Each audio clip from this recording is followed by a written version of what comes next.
I am going to try studiously not to make any horrendous panto jokes in the course of the whole thing. Do feel free to throw anything at me if I do. Sweets, anything else? Sorry, no. Or keep count. See how many I manage. What we've got here is a variety of analysis, some of which is from a report that we've been producing, which I'll say more about in a sec, and some of the rest of which we've sort of done specially for this. But essentially, it's looking at Pantomime and Christmas Show audiences relative to what's been going on previously. And the reason for this is right before, when I say right before the pandemic started, I mean literally in the week before everything shut down, etc. The last training event I was doing before all of that, I was cast in Doncaster, presenting some exploratory data analysis that we'd done on some panto data. And there were people in the room who were coughing a bit, and I was like, oh, okay, so it's obviously got a bit of a heavy cold. But started to say, well, we think we found something interesting going on with panto audiences, but we need to do a little bit more analysis to really kind of unpick that picture. And of course, then everything went a bit crazy. And so we ended up doing all sorts of other pieces of analysis and so forth, and looking at how things were going through COVID and response to it, and various points when things were locked down or not locked down, and those rather strange periods when people could do Christmas shows, but only very curtailed versions, or in some parts of the country and not others, and all a bit of a nightmare. But we were left this thing thinking there was something going on even before any of this stuff happened.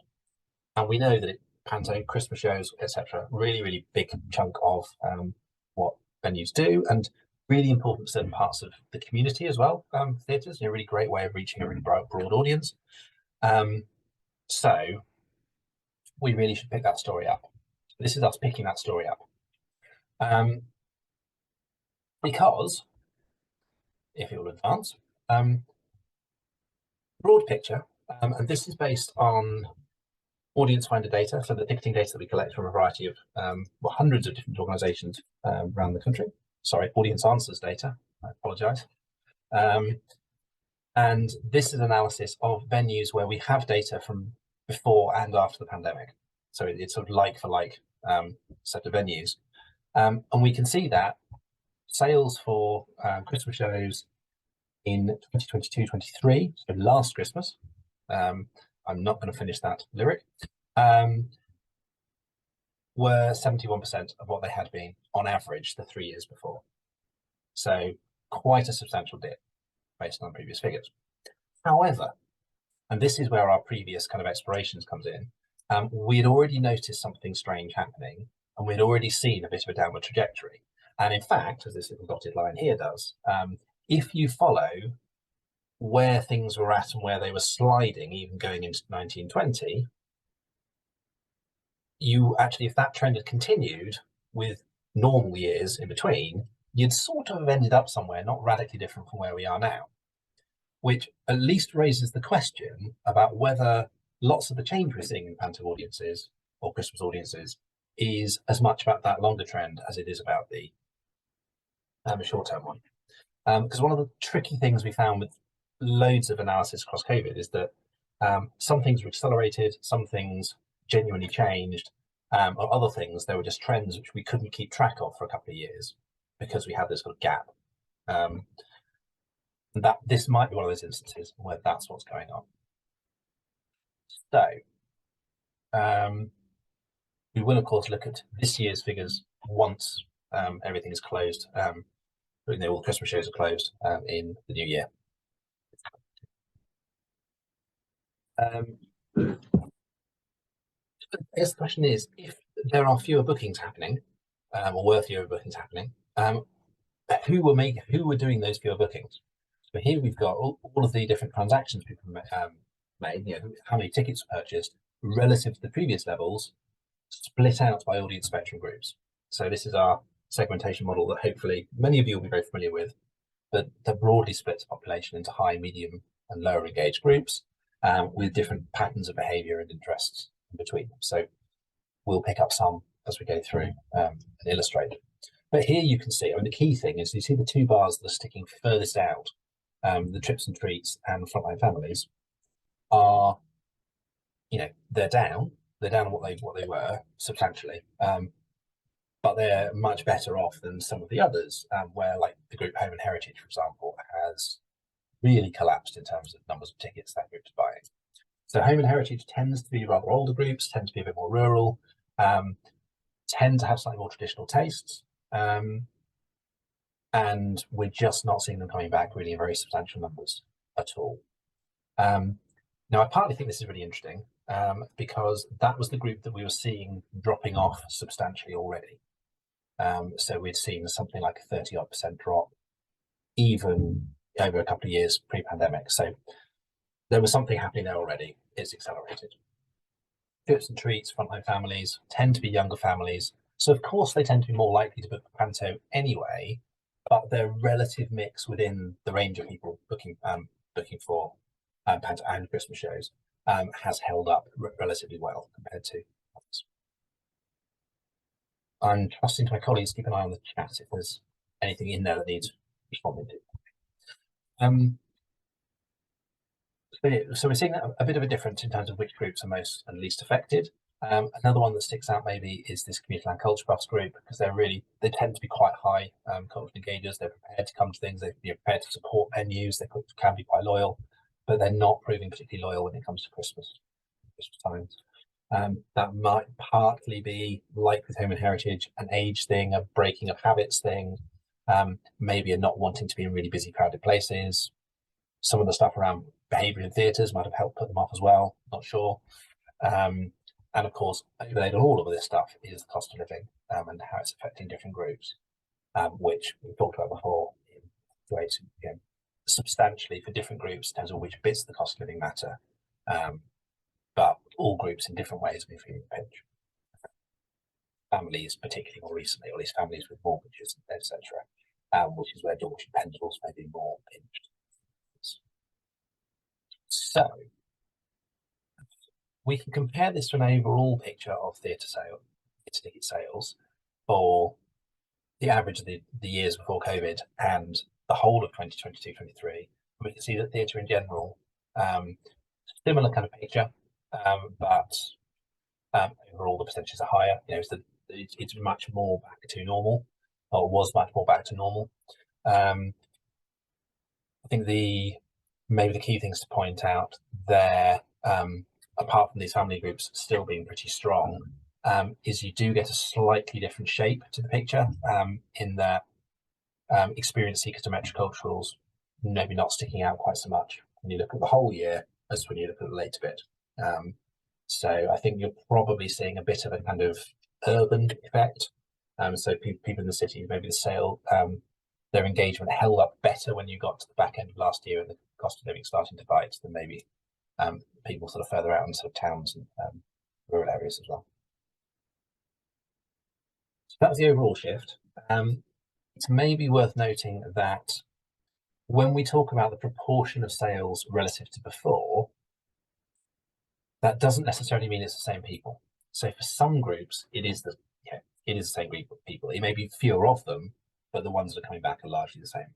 Home and Heritage stands out there, where over 80% of people who attended Christmas and Panto shows in 2022-23 had been in the three previous years. So only 18% were new. Okay, that's the pale yellow bar there. It's almost double when you get to, or at least half as many again, when you get trips and treats from frontline families. So these groups, the numbers are holding up pretty well, but you're seeing relatively higher proportions of new attenders within those groups. So again, worth being aware about the relative frequency and loyalty of certain groups. In some cases, that won't be very surprising because some of these groups have young families. You have young families, and chances are 3-4 years ago you didn't have a family, in which case you may be less likely to go to Christmas shows and pantos, or they were too young. So that's probably accounting for some of the difference there. But again, it's worth being aware that sense that Panto and Christmas attendance is a very kind of ongoing, rolling, regular behaviour is more true of some groups.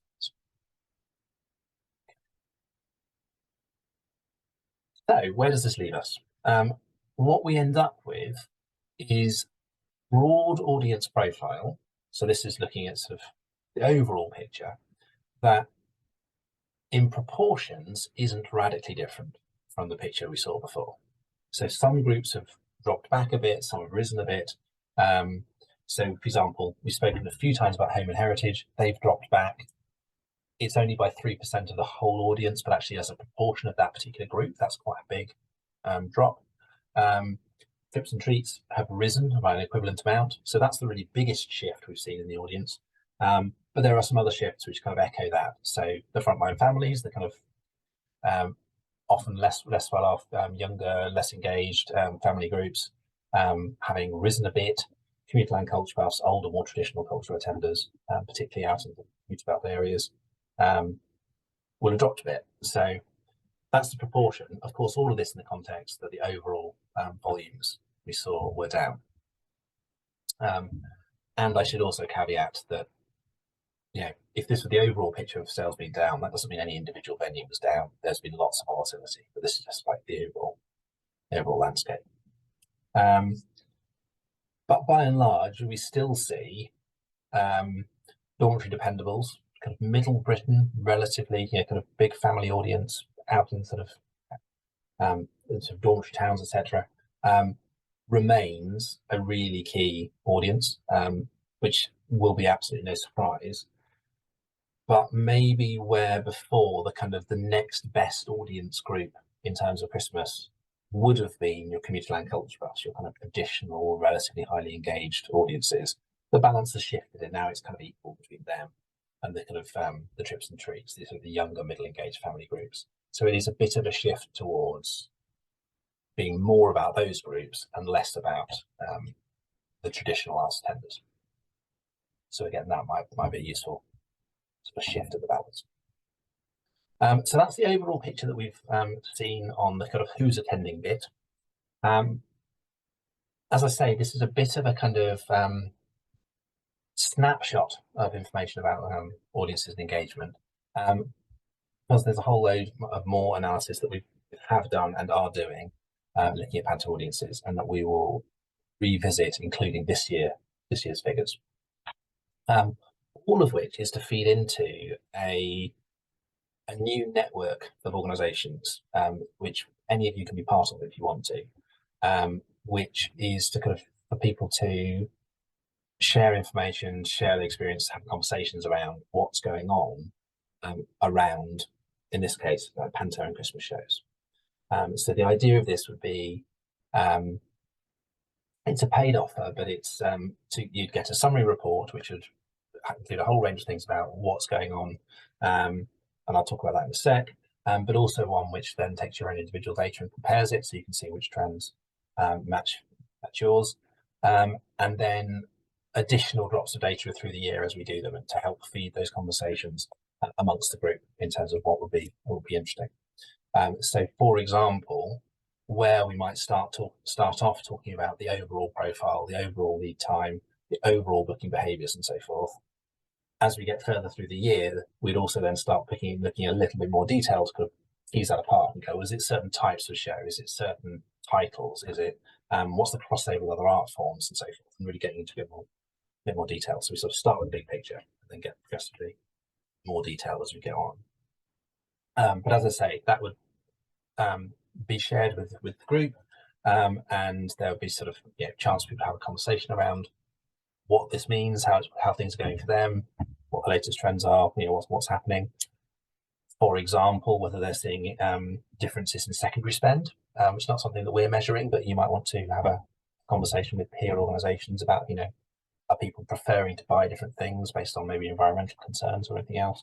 And a chance to really discuss with peers about what would be, what's going on and what to do. So that's the idea of the whole thing.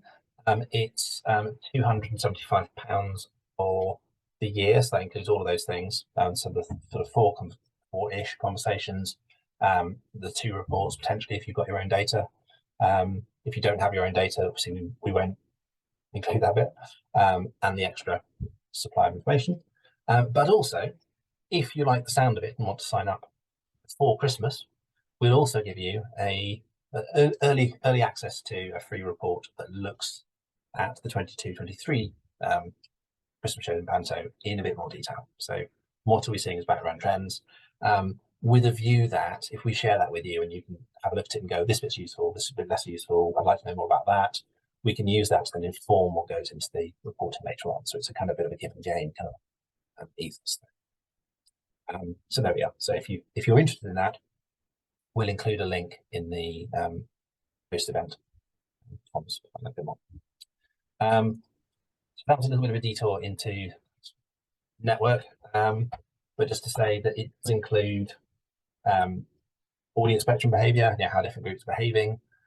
Some groups are behaving in very particular lockstep ways, like we've just discussed about them being higher or lower overall. Other groups are they're booking less often, but they're maybe buying more tickets, or they've been booking more often and buying less tickets, etc. We'll unpack some of that. We'll also try to flesh out some of those 5-year trends in a bit more detail, looking at the kind of progression and how things have changed, particularly some things around when people have been booking year on year and how that's changed. It's what we've, broadly speaking, we've seen obviously a shortening of lead times in general, but Panto and Christmas shows have often been the exception to booking behaviours. So we'll look at how that is particularly different for this, and whether there's particular groups that maybe were booking really early and now booking late, but other groups are booking early as they always were, etc. So we can go and explore that in a bit more detail. So yeah, I think that's a sort of a broad summary. We're really conscious that Christmas shows, as well as being enormously good fun in their own right and a generally wonderful thing, are also something that's very important for theatres in terms of paying the bills and bringing lots of audiences in and introducing the theatre to lots of people for the first time and all sorts of things like that. So that's partly why we thought it was a really good area for us to try and support on. So yeah, so that's a little intro, and then maybe over to Nancy to reflect a bit on what any of what I said might mean, what your thoughts might be, etc. Or anything I fancy talking about. No, I'll keep it on track. Thanks, Ollie. That was all really, really interesting. If anyone sort of didn't quite catch exactly what the network's offer is, or wants to know a little bit more about it, I have included a link in the chat, but also if anyone has any questions they want to bring up as part of the Q&A at the end of this session, feel free to throw a question our way and we'll do our best to answer it. But yes, so just in terms of a kind of response to those interesting findings from the analysis that you've been working away at, I'm Nancy Sheterline, I'm the head of Wales, but prior to my work at the audience agency, I worked on audience development and marketing in a number of different organisations, so from kind of small art centres to local authority theatres to touring theatre companies. So I've been where you are right now, and I can completely empathise with the emotional state you're probably all in at this point in time, marketing your Christmas shows, and at this point in the campaign.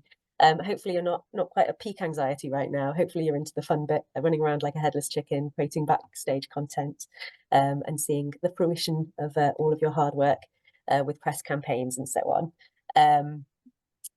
But yes, but just to say, I know, I understand. So I think there are a few really interesting findings in there. I won't sort of go into them in much more detail because, as Ollie says, the recording will be circulated afterwards. But I think in terms of applying this information, that's the kind of key thing now for many of you. So I think many of you will be finding that information really interesting in terms of, for two reasons really, for kind of helping to forecast what to expect for the rest of your campaign, for those of you who've started their Christmas show run already, what they can see in terms of ticket sales from this point onwards, and also kind of who to expect for this point onwards. I'm sure you're already sort of doing much analysis on the people who have already booked to this point, as much as you can do through your box office systems and so on. And I'm sure you'll kind of have anecdotal evidence from your box office staff as well.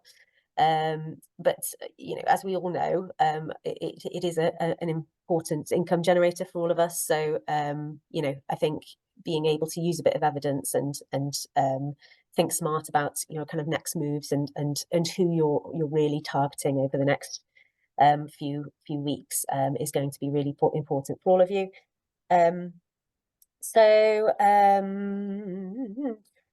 Yeah, so I think those are really important things to think about, certainly in terms of your audience spectrum groups, and those groups that we're seeing are returning, not back at their full capacity compared to pre-COVID, but in higher droves than some of those other groups, those kind of Facebook families and trits and treats.